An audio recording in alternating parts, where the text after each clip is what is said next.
এই তো আমি না, কি করো? এই তো বসে আছি। তুমি আমার জিনিসটা নিয়ে আসছো? মনে নেই আমার। কেন মনে থাকবে না? আর এই মাসে না নিলে হয় না, সামনের মাসে নিয়ে দেবো নি। আমি কি সামনের মাসে যদি লাগতো তাহলে কি আমি এখন বলতাম? সামনের মাসের জন্য কি আমি বলছি? আমার তো এই মুহূর্তে প্রয়োজন। আমার তো অপ্রয়োজনীয় জিনিস তোমার থেকে আমি চাইনি, আমার প্রয়োজনীয় জিনিস চাইছি।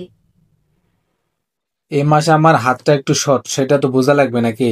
তা হাত সাত সেটা বুঝলাম, তার জিনিসটা তো অনেক ইম্পর্টেন্ট, তাই না? অনেক প্রয়োজন, এই জন্যই তো আমি বলছি।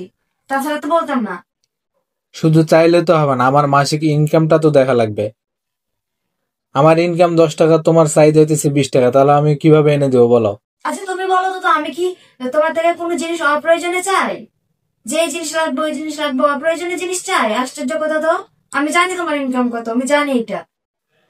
সামনের মাসে নিয়ে দেবো নি। সামনের মাসে নিলে আমার কি কি হবে? আমার এই মাসে লাগবে, মানে আজকে লাগবে আমার। তুমি বলতেছো সামনের মাসে। চিন্তা করছো একবারও? আজব কাহিনী।